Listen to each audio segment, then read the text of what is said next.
আল্লাহর কসম করে বলি, আল্লাহর কসম, আমার এত অভাব তোমাদের সব জানা, তারপরও আমি কোথায় পাবো যে আমি আলো জ্বালাবো কেমনি করে? আর তুমি বলছো আমি ঘরে আলো জ্বালাই। না বোন, না রে, আসলে আমি কোনোদিন আলো জ্বালাই না, কোনোদিন জ্বালাই না। বলে তাহলে এত আলো কি আলোকিত হয় কি করে? বলে বোন, এই কি বলে মক্কা থেকে কুরাইশ বংশের ছেলে আব্দুল মুত্তালিবের পতাকে যবে থেকে এনেছি আমার বাড়িতে, তবে থেকে আমি কোনোদিন একটা টাইম ওই 1 সেকেন্ডের জন্য কোনো আলো জ্বালাইনি। সুবহানাল্লাহ বলে। পৃথিবীতে দুনিয়াতে অন্য সন্তান জন্ম নিতে গেলে কত রক্তপাত হয়, কিন্তু আমার নবী যখন এসেছিলেন, মা আমেনা বলছেন এক কাতরা আমার দেহ থেকে একটু রক্ত বের হয়নি। মা আমেনা বলছেন শুধু তাই নয়, যে নূর, যে লাইট, জ্যোতিটা দেখতে পাচ্ছি সেজদায় পড়ে আছে, আমি নিজের ঘর থেকে দেখতে পাচ্ছি মুলকে শামের বড় বড় রাজপ্রাসাদ বিল্ডিং গুলো যে আছে, সেই বিল্ডিং গুলো আমার ঘর থেকে আমি দেখতে পাচ্ছি।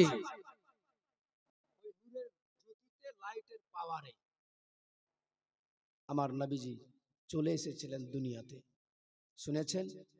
সবাই মক্কার বুকে উত্তাল হয়ে গেল, মক্কার মানুষ খুশিতে আনন্দে আত্মহারা, পাগল পারা। আব্দুল মুত্তালিব নিজেই পাগল হয়ে গিয়েছিলেন দাদু ভাইকে পেয়ে।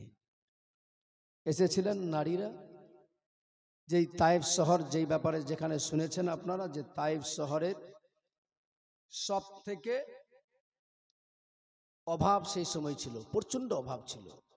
মানুষকে খাওয়াবে, খাওয়ানোর কাজ। মা কথা বলবে না, তোমরা কথা বলছো কেন? এত খুব অভাব ছিল সেই সময়। মা হালেমার সঙ্গে তার বান্ধবীরা ছিল, অনেকে এসেছিল।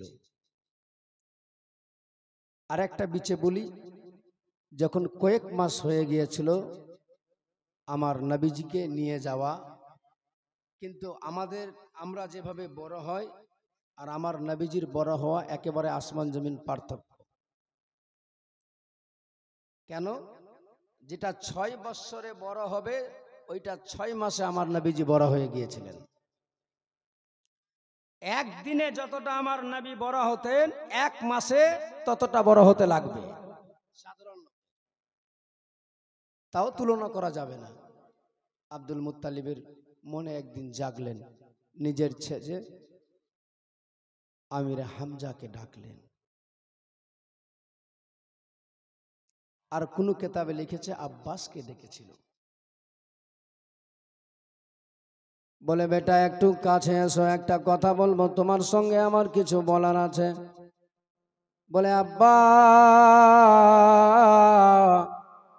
কি বলবে আব্বা? বলুন তাড়াতাড়ি করে।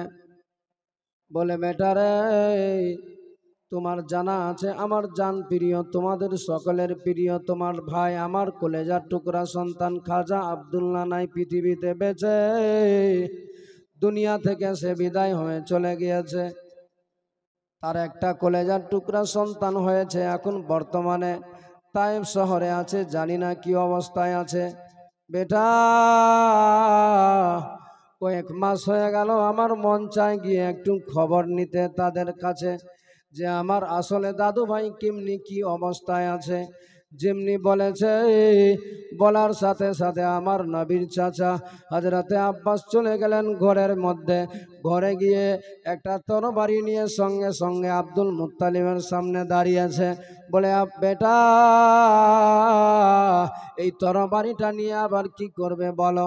বলে আব্বা গো, রাস্তায় চলতে গিয়ে যদি কেউ আমার সঙ্গে দুশ্মনী করে, কেউ যদি আমাকে আক্রমণ করে, তাহলে জীবন বাঁচাতে হবে, যার জন্যই তরবারিটা আমি সঙ্গে নিয়ে নিলাম। আরেকটা কথা বলি আব্বা, আমার ভাতুষপুত্র জানের জান কলেজার টুকরা সন্তান যারে আমরা দিয়েছি দাই হালেমার কাছে, যদি আমার কলেজার টুকরা সন্তানের একটু কষ্ট হয়ে যায়, তাহলে তারও আমি জিন্দা রাখবো না। আমার ভাই, আমার ভাতুষপুত্রর যদি কষ্ট হয়, তাতে আমি সহ্য করতে পারবো না আব্বা, যার জন্য এই তরবারিটা আমি সঙ্গে নিয়ে নিলাম। আমার নবীর দাদু আব্দুল মুত্তালিব বলতে লাগলেন, না বেটা, এটা করা যাবে না, গিয়ে আগে দেখবে কি অবস্থায় আছে, কেমনি কি হয়েছে। সেই সময় বলেছিলেন, আব্বা তাই করব আমি। চলে গেলেন আব্বাস, আমার নবীর চাচা চলে গেলেন ওই জায়গাতে, তাইফ শহরে গিয়ে দরওয়াজার কাছে গিয়ে পৌঁছাবে। রাস্তার ধারে একটা মহিলাকে জিজ্ঞেস করে, ও বোন একটু কাছে এসে তো। ওই মেয়েটাকেই জিজ্ঞেস করেছে, যে মেয়েটা দাই হালেমাকে সহ্য করতে পারতো না,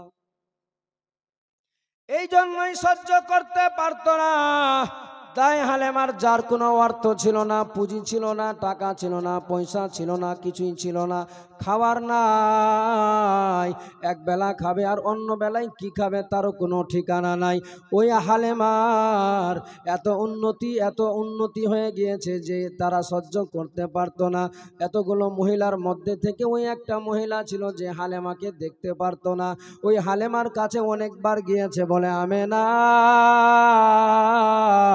ও হালেমা বলো, বোনরে বলো তো, এতদিন ধরে তোমার অভাব ছিল, আর এই মাত্র কয়েকটা দিন ধরে দেখছি তুমি প্রতিদিন রাত্রিবেলায় লালটিন জ্বালিয়ে রাখছো, আলো জ্বালাচ্ছ, যেই আলোর কারণে, যেই প্রদীপের কারণে আমার ঘরে পর্যন্ত লাইটটা পৌঁছে যায়, যার জন্য আমার রাত্রিবেলায় ঘুমানোর ডিস্টার্ব হয়ে যায়।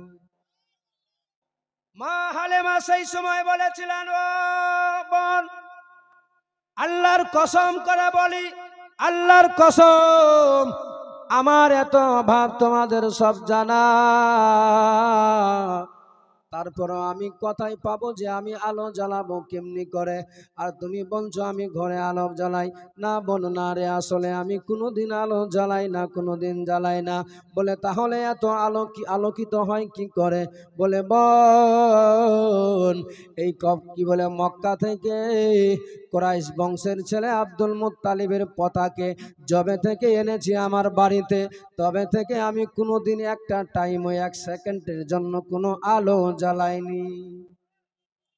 এ মুসলমান বাবাজি ভাইরা, ও আমার মা বোনেরা, যার জন্য ওই মহিলাটা সহ্য করতে পারতো না, তার প্রচন্ড জ্বলন হতো।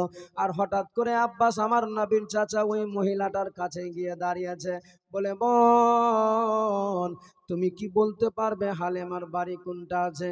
বলে তোমার বাড়ি কোথায়? বলে আমি তোমারে জিজ্ঞেস করলাম হালেমার বাড়ি কোনটা। বলে আসলে আপনার সঙ্গে একটু আমি জানতে চাই আগে আপনার বাড়ি কোথায়। বলে আমার বাড়ি মক্কায়। আপনার নাম কি? আমার নাম আব্বাস। আপনার বাবার নাম? আমার বাবার নাম আব্দুল মুত্তালিব। বলে ওগো আব্বাস, তাহলে কি আপনারই ছেলে আছে এই বাড়িতে? আপনার ছেলে আছে? বলছে হ্যাঁ। কেন, কি হয়েছে? আমার ভ্রাতুষ্পুত্র আছে। বলছে এই জন্য তো আমি জানতে চাচ্ছি। জানো কেন আমি বলছি? যতদিন ধরে নিয়ে এসেছে তোমার ভ্রাতুষ্পুত্রকে, কোনো দিন তোমার এই ভ্রাতুষ্পুত্র তোমার ভাতিজাকে আরামে শান্তিতে কোলের মধ্যে তাকে আদর যত্ন লালন পালন করে না। যেমনি বলেছে, আব্বাসের মুড গরমে গেল। গরম হবে না? রাগ উঠবে না? আরে আমার ভাই নাই, এমনিতেই আমাদের মন খারাপ, তারপরও আমার ভ্রাতুষ্পুত্রকে রেখেছি এখানে যেন আদরে ভালোভাবে লালন পালন হয়, আবার ফিরে কষ্ট দিচ্ছে, রেগে গেল। বলে দেখো, সত্যি বলছি, কোনো দিন একটা টাইম দেখলাম না তোমার ভ্রাতুষ্পুত্রকে কোলে নিয়ে আদর যত্ন করলো। যদি বিশ্বাস না হয় তাহলে দেখো গিয়ে ঘরের মধ্যে বন্ধ করা আছে, তার ওই ঘরের মধ্যে একটা ঝুলনার মধ্যে সকাল বেলায় ঝুলিয়ে দিয়ে চলে গিয়েছে, আবার সন্ধ্যা বেলায় এসে দরওয়াজা খুলে তারপরে কোলে তুলে। বলুন সুবহানাল্লাহ। এই জোরে বলেন না। বলেছে নাকি? যদি বলেছে, যদি বলে তাহলে এটা বাদ দিয়ে দেব। শুনেন, বলছে গিয়ে দেখো, না হলে বিশ্বাস যদি না হয়। হযরত আব্বাস বলছে সত্যি হতে পারে। গিয়েছে, রেগে কিন্তু একাকার। দরওয়াজাটা খুলবে কি করে? দরওয়াজায় তালা লাগা, লক করা আছে। বাইরের দিক দিয়ে জানলায় একটু ধাক্কা দিল, জানলাটা খুলে গেল। দেখছে দাই হালিমার একটা ছেলে আর আমার নবী দোজাহানের বাদশাকে দুইটা ঝুলনাতে ঝুলিয়ে রেখে দিয়েছে। ঝুলনাটা স্থির হয়ে আছে। সকালবেলায় গেছে না, আর আমার নবীর চাচা ঢুকছেন বিকালের টাইমে। হযরত আব্বাস দেখে রাগান্বিত হয়ে বলছে, আয় তুই আজকে তোর গর্দন ছেটে নিব। ও দরওয়াজার সামনে গিয়ে বসে গেছে, তুই আসবি যখন তারপরে তোর সঙ্গে বোঝাপড়া হবে। দায় হালেমা কোথায় গেছে? জঙ্গলে মেষ চড়াতে, ছাগল চড়াতে গিয়েছে। সন্ধ্যাবেলায় যখন বাড়িতে বেঁচে, মা হালেমা প্রতিদিন যেভাবে ফিরে ছাগল নিয়ে, সেই দিনও আবার বাবা ফিরতে লেগেছে। সূর্যটা ডুবতে গেল, ওই টাইমে ছাগলগুলোকে হাঁকিয়ে নিয়ে চলে আসছেন নিজের বাড়ির দিকে। রাস্তা থেকেই যেন দেখতে পাচ্ছে যেন কে আমার দরওয়াজার সামনে একটা মানুষ, একটা পুরুষ বসে আছে। হালেমা ভাবছে, আল্লাহ গো, হঠাৎ করে আমার দরওয়াজার সামনে কে যেন এমনি বসে আছে। যদিও সে চিন্তায় চিন্তিত, কিন্তু ডর নাই, কারণ আমার বাড়িতেই তো বসে আছে, অন্য কোথাও নাই। আর আমার বাড়িতে যে বসে থাকবে আমার সঙ্গে কি আর দাদাগিরি দেখাবে? কারণ সবাই নিজের এলাকাতে, সবাই নিজের বাড়িতে শের হয়ে থাকতে পারে। যার জন্য হালেমা ভাবছে, আল্লাহ তাআলা কে আমার বাড়িতে আছে, আমার দরওয়াজার সামনে কে বসে আছে, গেলেই বুঝতে পারা যাবে।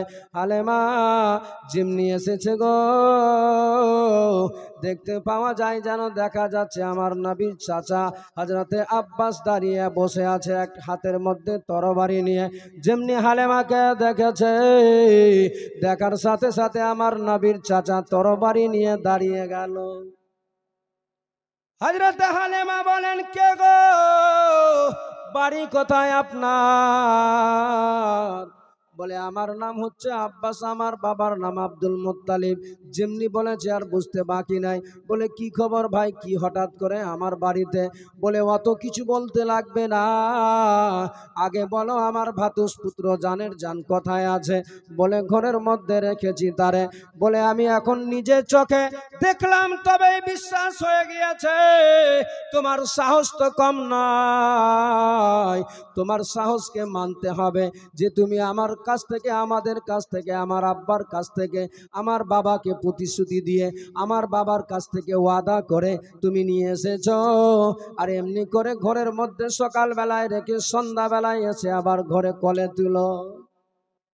ও হালেমা, তোমার এই সাহস কে দিল বলো? তুমি আমার ভাতুষ পুত্রকে এত কষ্ট কেন দিলে বলো? বলে, কেমনি কষ্ট? বলে, আসলে কষ্টটা এটাই যে তুমি সকাল বেলায় রেখে দিতে, সন্ধ্যা বেলায় আবার কোলে তুলতে। সারাদিন কত কান্না করেছে, কত কষ্ট পেয়েছে, তুমি কি একবারও ভেবেছ? সেই সময় বলেছিলেন, ওগো ভাই, আসলে আমি জানি সে কোনো কষ্টতে নাই, আরামে আছে। বলে, না না, হতে পারে না। বলে, তোমার যদি বিশ্বাস না হয় গিয়ে দেখো, দরওয়াজাটা খুলছি, দেখো যে আমার কলেজার টুকরা সন্তান ঝুলনার মধ্যে এখনো ঝুলতে আছে। যেমনি এই কথা বলেছে, আব্বাস সেই সময় আরো রেগে গিয়েছে। হালেমাকে বলে, হালেমা খুল দরওয়াজা তাড়াতাড়ি করে। যদি দরওয়াজা খুলে দেখতে পাই ঝুলনাটা ঝুলে তাহলে ভালো কথা, নচেৎ তোর গর্দনটা ছেটে নিব। বলে, চিন্তার কোনো কারণ নাই, হালেমাও কনফার্ম আছে যে আমার ঝুলনাটা ঝুলছে। আর ওইদিকে আমার নবীর চাচা তো জানে ভালোভাবে, সেও কনফার্ম হয়ে গিয়েছে, সেও নির্ধারিত তার মনের মধ্যে একই আছে যে আমি নিজের চোখ দিয়ে দেখেছি জানলা দিয়ে যে ঝুলনাটা স্থিরভাবে আছে, এটা কি করে হতে পারে? আমার নবীর মা দাই হালেমা সেই সময় বলেছিলেন, ওগো আমার নবীর বাপ চাচা, চিন্তার কোনো কারণ নাই, এক্ষুনি তালাটা খুলছি আমি, দেখে নেন না আপনি কি অবস্থায় রয়ে আছে। যেমনি তালাটা খুলতে যাবে গো, আমার আল্লাহ তাআলা জিবরিলকে সেই সময় ডাক দিয়ে দিল। যারা বলেন, আল্লাহ বলেন, ও জিবরিল। সেই সময় জিবরিল আমিন সিদরাতুল মুনতাহাতে আমার আল্লাহ বলে, জিবরিল যা যা তাড়াতাড়ি করে ওই দাই হালেমার বাড়িতে আমার নবী যেই ঝুলনার মধ্যে শুয়ে আছে, যেই ঝুলনার মধ্যে আমার নবীজিকে ঝুলানো আছে, ও জিবরিল তাড়াতাড়ি করে দরওয়াজাটা খোলার আগে ঝুলনাটাকে একটু হিলিয়ে দিতে হবে। আচ্ছা, কেউ অনেকে আছে আবার বলবে দরওয়াজা তো লাগানো আছে, ঝুলনা আবার হিলবে কেমন করে? জিবরিল আমিন কেমনি করে ভিতরে ঢুকতে পারে? যে জিবরিল আমিন এত বড়, যে জিবরিল আমিনের দেহর ব্যাপারে বলা হয়েছে যে জিবরিল আমিন যদি জমিনের মধ্যে দাঁড়িয়ে যায়, আর এই পৃথিবীতে 7টা সব থেকে মহাসাগর আছে, যেই সাগরের পানির তুলনা করা যাবে না, কত কত পানি আছে, আমার আল্লাহ কত বানিয়েছে। ওই 7টা সাগরের পানিকে জিবরিল আমিনের মাথার উপরে যদি ছাড়া হয়, তাহলে সেই পানিটা জিবরিল আমিনের দেহতেই থেকে যাবে, একটা কাতরা জমিনে পড়বে না। ওই জিবরিল আমার আল্লাহ তাআলা বলছেন, জিবরিল যা যা তাড়াতাড়ি করে ওই দাই হালেমার ঘরে ঝুলনাটাকে একটু হিলিয়ে দিতে হবে তোমাকে, নচেত আমার হালেমাকে এক্ষুনি দুনিয়া থেকে বিদায় করে দিবেন। আমার নবীর চাচা যে তার হাতের মধ্যে তরবারি রাখা আছে গো, হযরত জিবরিল আমিন চলে গেলেন ঘরের মধ্যে, হঠাৎ করে নেমে আসছেন হালেমার বাড়িতে। আর এইদিকে হালেমা বলেন, ওগো দাদা, ওগো আমার নবীর চাচা, আপনি তালাটা খুলেন। সেই সময় হালেমাকে বলে, ও হালেমা, তুমি নিজেই তালাটা খুলো। বলছে, আমি খুলবো? আবার হয়তো আমি নিজে যদি ভিতরে ঢুকি, তুমি ভাববে হয়তো আমি নিজে হয়তো ঝুলনাটাকে ঝুলিয়ে দিলাম। সেই সময় বেরাদার মুসলমান, আমার নবীর চাচা যেমনি তালাটা খুলেছে দাই হালেমা, আমার নবীর চাচা সেই সময় দরজাটা খুলেছে, আর দরওয়াজাটা খুলতে যেমনি দেখছে গো, আমার আল্লাহ তাআলা জিবরিলকে সেই সময় বলে দিয়েছে, জিবরিল আমিন খোদার হুকুমে সা করে চোখের পলকে এসে নেমে গেল আমার নবীর দরবারে। আর ঝুলনাটাকে আমার নবীর যেমনি হিলিয়েছে, আমার নবী জিবরিলকে বলে, ও জিবরিল, আমার ঝুলনাটা হিলালে আমার ভাইয়ের ঝুলনাটা কে হিলাবে? এ জিবরিল, আমার দুধ ভাই যে আছে তারও যে ঝুলনাটা হিলাতে হবে। বলে, ওগো ইয়া রাসূলুল্লাহ, ইয়া হাবিবাল্লাহ, নবী গো, আমারে আল্লাহ তাআলা আপনার ঝুলনাটা ঝুলানোর জন্য পাঠিয়েছে। আমার নবী বলে, ও জিবরিল বলো, যে আল্লাহ তোমারে বলেছে সে আল্লাহকে কি তুমি নিজের চোখে নিজের দৃষ্টিতে কি দেখতে পেয়েছো বলো? বলে, না না, দেখা হয় নাই। বলে, ও জিবরিল, যে আল্লাহ আজকে যেই তোমাকে পাঠিয়েছে যার জন্য, তারে যখন তুমি নিজের চোখে দেখতে পাচ্ছ, সেই নবী মুস্তাফা বলে, তুমি আমার দুধ ভাইয়ের ঝুলনাটাকে হিলিয়ে দাও তাড়াতাড়ি করে। যেমনি বলেছে, কারণ আমার নবী বলছে না, জিবরিল আমিন আমার নবীরও ঝুলনাটা হিলিয়ে দিল, আর দুধ ভাইয়েরও ঝুলনাটা হিলিয়ে দিল। জিবরিল আমিন ঘর থেকে বেরিয়ে গেল। আমার নবীর চাচা আব্বাস যেমনি দরওয়াজাটা খুলছে, দেখছে 2টা ঝুলনা, যেই ঝুলনাগুলো স্থির হয়েছিল, স্টিক ছিল, সেই ঝুলনাটা যেন খোদার হুকুমে হিলতেই আছে। বলুন সুবহানাল্লাহ, জোরে বলেন না। আমার নবীর চাচা দেখছে আর চোখ এমনি করছে, ঠিক দেখছি না ভুল দেখছি? কারণ আমি নিজের চোখে দেখেছি না, তখন জানলা দিয়ে আমি দেখলাম তখন যে ঝুলনাটা স্টিক আছে, আর এখন আবার ঝুলনাটা হিলছে, এটা হয় কি করে? মা হালেমা সেই সময় বলছেন, ওগো আমার নবীর চাচা আব্বাস, আল্লাহর কসম, আল্লাহর কসম, আল্লাহর কসম করে বলি, যতদিন ধরে তোমার ভাতুস পুত্রকে নিয়ে এসেছি আমার বাড়িতে, আমি কোনোদিন ঝুলনা হিলাইনি। ঝুলনায় রাখার সাথে সাথে খোদার হুকুমে সবসময় ঝুলনা হিলতেই থাকে।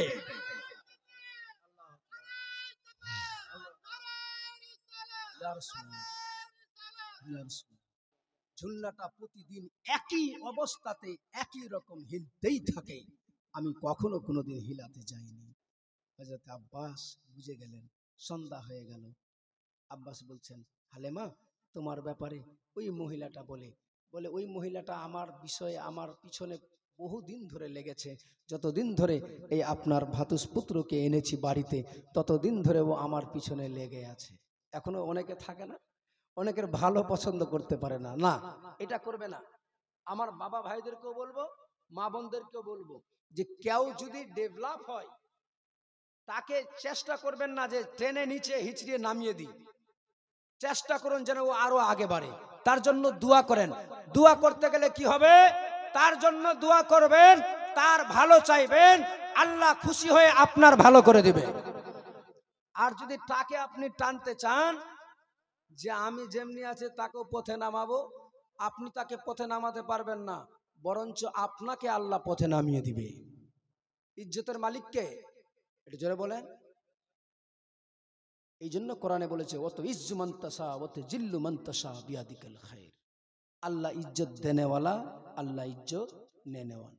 আল্লাহ যদি কাউকে ইজ্জত দেয়, আল্লাহ যদি কাউকে সম্মান দেয়, সারা পৃথিবীর মানুষ যদি একদিকে হয়ে যায়, কেউ পারবে না তাকে রুখে দাঁড়াতে, কেউ তার সম্মান নিতে পারবে না। আর যদি তাকে চাই যে আমি আজকে এই সমাজ থেকে তাকে নিচে নামিয়ে দিব, সারা গ্রামের মানুষ কেন, পুরো এরিয়া রতুয়া থানা, মানিকচক থানার মানুষ যদি একদিকে হয়ে যায়, তবুও তাকে কোনো মতেই সম্মানের জায়গায় বসাতে পারবে না। কোন দিক দিয়ে যে আল্লাহ তাকে নিচে নামিয়ে দিবে কেউ বুঝতে পারবে। অতএব আল্লাহ ইজ্জতের মালিক আছে, আমাদেরকে সবসময় ভালো চিন্তা ধারণা নিতে হবে। আমি যদি ভালো ভাবনা চিন্তা রাখি তাহলে আল্লাহ অবশ্যই আমাদের প্রতি খুশি হয়ে যাবে। সকলে বলুন আল্লাহুম্মা আমিন। ব্রাদার, আমার নবীর মা হালেমা, দাই হালেমা সেই সময় বললেন আব্বাসকে, ওগো ভাইজান, ভাই বাইরে যে কথা বলছে ভাই একটু দয়া করে বলবো, যদি পারেন আল্লাহর ওয়াস্তে চলে আসেন ভিতরে, আর যদি না পারেন তাহলে একটু বাড়িতে গিয়ে ঘুমাবেন, আপনার ঘুমও হবে, আর বাকি লোকগুলো যারা বসে অন্তত তাদেরটা ডিস্টার্বটা হবে না। আমার কথাতে কষ্ট পাইন না ভাই, আমি আসলে কষ্ট দিতে চাই না। আর আমার মা বোনদেরকে বলবো যারা আসছে, এখনো যারা আসছে, আমি বলবো পিছনে ওই প্যান্ডেলের বাইরে না বসে এখানে ভিতরে জায়গা আছে তো, ওরা শুধু খালি বাইরেই আছে, চেষ্টাতে আছে যে কখন শেষ হবে তাড়াতাড়ি করে আবার বেরিয়ে চলে যাব। জান্নাতি বাগান আছে সুন্দর করে, আপনাদের জন্যই তো রাখা করা জায়গাটা করা হয়েছে। আর আপনারা যদি বসেন খোলা আকাশের নিচে তাহলে শীত পড়বে, সকাল হতে দেখা হলো সর্দি লেগে গেল, আর পয়সাও খরচা করতে হবে, কি দরকার আছে? শীত থেকে বাঁচতে গেলে একটু প্যান্ডেলের ভিতরে থাকতে হবে। আল্লাহ যেন সবাইকে তৌফিক দান করে, বলুন আমিন। কষ্ট হচ্ছে আপনাদের? একবার দুরূদ শরীফ পড়েন, দুটি ছন্দ বলি, তারপরে আবার সামনে জীবনী শুনবেন। আল্লাহুম্মা সাল্লি আলা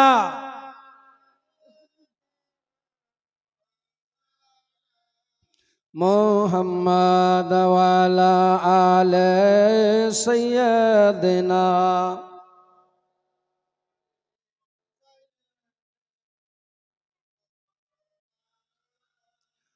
আরবেতে নাই নাই মিসরে, ইরাক ইরান নাই নাই ভারতে, সারা আসমান জমিনে নবী মুস্তাফা কান্ডারিয়ে পার পারে, নবী মুস্তাফা।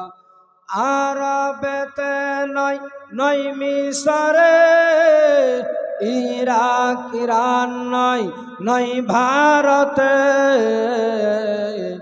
সারা আসমান জমিনে নবী মুস্তাফা কান্ডারিয়ে পার পারে, নবী মুস্তাফা। এক মা আমার দিয়েছে 500 টাকা দান, মওলা পুরা করে দিও তার মনের আরমান, দিও তার আত্মীয় স্বজনকে জান্নাতে। আওয়াজটা খারাপ হয়ে গেল, যেভাবে ছিল ওভাবে রাখো না। একবার সকলে বলুন ইয়া রাসূলুল্লাহ। তুর পাহাড় মুসা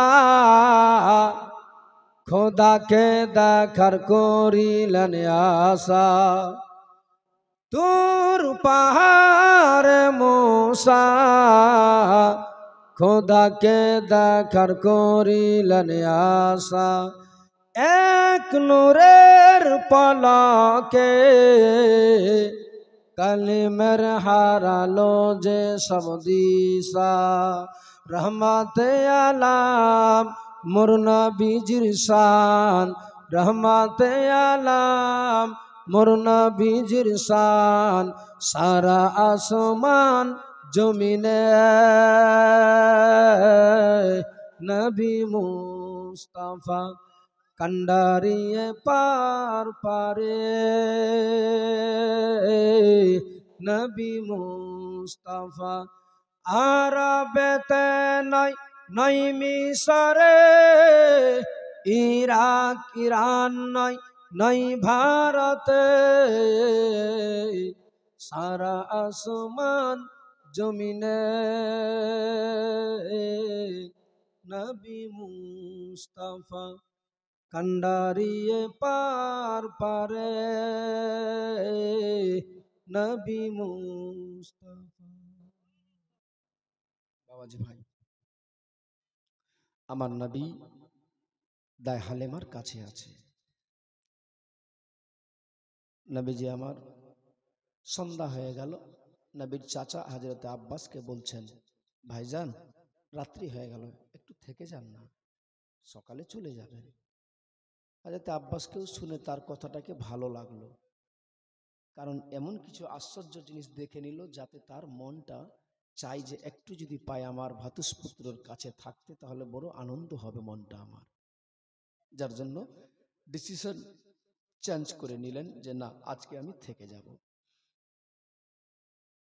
এবার আদার বাবাজি ভাইরা ও আমার মা বোনেরা, মন দিয়ে শুনুন মায়েরা, আমার নবী দো জাহানের বাদশা আছেন দায় হালেমার বাড়িতে। আর ওইদিকে আব্দুল মুত্তালিব চিন্তা করছেন, আমার ছেলেকে পাঠিয়েছিলাম খবর নিতে, এখনো আসলো না, কি ব্যাপার জানা হলো না। আমার আসলে আমার জানের জান দাদু ভাই কি অবস্থায় আছে আমার তো নাই জানা।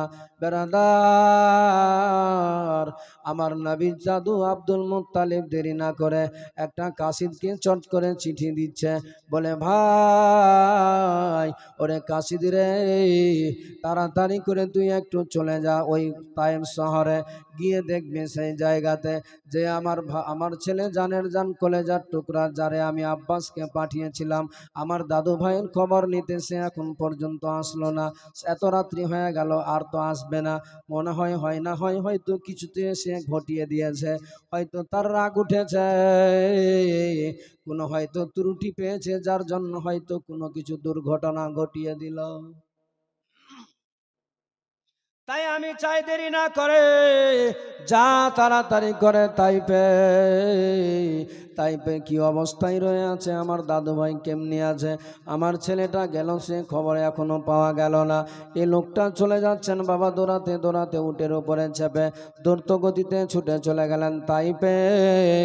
রাত্রিবেলায় ওই দিকে আব্দুল মুত্তালিবের ছেলে যার নাম আব্বাস, আমার নবী মায়ার নবী দয়ার নবীর পার্শ্বে থাকবেন বলে আশা নিয়ে রাত্রিবেলায় থেকে গেল। এ মুসলমান বাবাজি ভাইরা, আমার মায়ার নবী দয়ার নবীকে নিজের কাছে রাখবেন বলে, নিজের পাশে রাখবেন বলে আমার নবীজির কাছে থাকতে লাগলেন। রাত্রিবেলা অনেক রাত্রি হয়ে গিয়েছে। বেরাদার, আমার মায়ার নবী দয়ার নবী রাত্রিবেলায় ঘুমায় না। আমার নবীর কেমন ছিল গো, আমার মায়ার নবীকে আল্লাহ কেমন করে বানিয়েছিল। আমার দয়ার নবী মুস্তফা দো জাহানের বাদশা যখন চুল্লার মধ্যে শুয়ে আছে, রাত্রিবেলায় চাঁদনি ফিনফুটে চাঁদ দেখা যায়, আর ওইদিকে চাঁদও দেখা যায়, তারা দেখা যায়, নক্ষত্র দেখা যায়। হযরতে আব্বাস সেই সময় তার ঘুম ভেঙে গেল, দেখতে পাচ্ছে যেন চাঁদ আর তারা যেন হিলা ডলা করে। একদিকে চাঁদ চলে যাচ্ছে নেমে, একদিকে চলে যাচ্ছে শুকি বলে নক্ষত্র নেমে। হযরতে আব্বাসের হঠাৎ করে নজর খুলে গেল, চোখ খুলে গেল, ঘুম ভেঙে গেল। হযরতে আব্বাস সহ্য না করতে পেরে সঙ্গে সঙ্গে উঠে বসে গিয়েছে। হাই সর্বনাশী, কি দেখতে পাচ্ছি এত গভীর রাত্রিতে, এমনিতে হওয়ার কথা নাই, কারণ চাঁদ থাকবে এই জায়গাতে, নক্ষত্র থাকবে এক জায়গাতে, তারা থাকবে এক জায়গাতে, কেন সব কিছু যেন উলট পালট হয়ে যেতে লাগলো। এখনই কি দুনিয়া শেষ হয়ে যাবে, এখনই কি ধ্বংস হয়ে যাবে, আর কিছু থাকবে না, কিয়ামত হয়ে যাবে নাকি, সেই মনে করে বেড়াদার হযরতে আব্বাস উঠে বসে গেল সঙ্গে সঙ্গে মাটিতে। দেখছে যেন শুধু দেখতে পায় সূর্য চাঁদ যাচ্ছে একদিকে, তারা যায় একদিকে, সে সহ্য না করতে পেরে উঠে গেল বাবা। উঠে যেন দেখছে আমার নবীর নিকটে এসেছে। আসলে কি জন্য যাচ্ছিল গো, তার তো ছিল না জানা। যেমনি আমার নবী মুস্তাফার কাছে এসে দাঁড়িয়েছে, সম্পূর্ণ বিষয়টা বুঝতে পেরে গিয়েছে। কি এমন ব্যাপার ছিল যে আমার নবীর কাছে এসে আমার নবীর চাচা হযরতে আব্বাস সব বুঝতে পেরে গেল। আমার নবীর অল্প বয়স ছিল, ওই অবস্থাতে আমার মায়ার নবী দয়ার নবীকে দেখে আর আমার নবীজির দিকে তাকায়, আর হযরতে আব্বাস আবার আসমানের দিকে তাকাচ্ছে, আবার আমার নবীর দিকে তাকাচ্ছে, আবার আসমানের দিকে নজর তুলে তুলে দেখছে যে আসলে আমি যেটা দেখছি এটা সঠিক দেখছি না ভুল দেখছি। কি হয়েছিল জানেন? ওই সময়টাতে গভীর রাত্রিতে কি হয়েছিল? আব্বাস দেখছে নিজের চোখে, কেউ ওই রাত্রিতে জেগে নাই। দাই হালেমা শুয়ে আছে, হালেমার স্ত্রী সেও শুয়ে আছে, কিন্তু আমার নবীর চাচা উঠে দাঁড়িয়ে গেছে, দেখছে একবার নিজের ভাতুষপুত্রর দিকে আর তাকাচ্ছে আসমানের দিকে। দেখে সহ্য না করতে পেরে তখন হালেমাকে আর নিজে ওই হালেমার স্ত্রীকে ডেকে, স্বামীকে ডেকে বলছে, ও হালেমা, দেখো দেখো যেই ভাতুষপুত্রকে এনেছো, যার জন্য আজকে আমার আল্লাহ তাআলা কেমন করে দিয়েছে, খেলনা বানিয়ে দিয়েছে, চাঁদকে তারাকে সমস্ত আসমানের যা আছে সমস্ত কিছু আমার ভাতুষপুত্রর জন্য আজকে খেলনা বানিয়ে দিয়েছে। কেন, কি হয়েছিল বলবো, তার আগে একটু দেখবো আপনার মধ্যে একটু শুধু ভালোবাসা দেখবো, ওই নবীর ভালোবাসা কতটা আপনার অন্তরে আছে। আল্লাহর কসম করে বলি, যদি আপনার অন্তরে ওই নবীর প্রেম ভক্তি ভালোবাসা থাকে, আপনি মারা যাবেন, আপনার আগে আমার রাসূলুল্লাহ ওই কবরে গিয়া উপস্থিত হয়ে যাবে, বলবে নাজিরপুরের সরজমিনে গত রাত্রিতে এই আমার উম্মতিটা আমার দুঃখ ভরা জিন্দেগানি শুনতে গিয়ে মন থেকে অন্তরে তার ছোঁয়া লেগেছিল, মায়া হয়েছিল, যার জন্য মুক্ত হস্তে আমার আল্লাহর ঘরে দান করেছিল। আমি চাই না এই আমার উম্মতিকে জাহান্নামে যেতে, আমি তাকে নিয়ে যেতে চাই জান্নাতে। এই আমার ফেরেশতারা, ও ফেরেশতারা, এই আমার উম্মতি আশিকটাকে জান্নাতের মধ্যে জায়গা করে দেয়। পারবেন আমার সেই নবীকে খুশি করার জন্য? একটা আল্লাহর বান্দা 1100 টাকা দেনেওয়ালা একজন, একটা মর্দে মুজাহিদ যে আমার নবীর ভালোবাসার খাতিরে আমি 1100 টাকা দান করলাম আমার আত্মীয় স্বজনদের নামে, একজন একটা আল্লাহর বান্দা নাই? এতগুলো লোকের মাঝে কেউ নাই? সুবহানাল্লাহ। কি নাম আপনার? উসমান গনি। নারে তাকবীর, নারে রিসালাত, নারে হায়দারি। উসমান গনি সাহেব 1100 টাকা দান করেছে। মওলা তার দানকে তুমি কবুল করে নিও, সকলে বলুন আমিন। জোরে বলেন। একটা আল্লাহর বান্দা হয়েছে এতগুলো লোকের মাঝে। এই উসমান গনি শুধু ছিল ধনী, বাকিগুলো কি সব গরিব হয়ে গিয়েছে? এনার সঙ্গী হওয়ার মতো একটা কেউ মর্দে মুজাহিদ, একটা বাপের যোগ্য সন্তান, একটা মায়ের যোগ্য বেটা হবে না?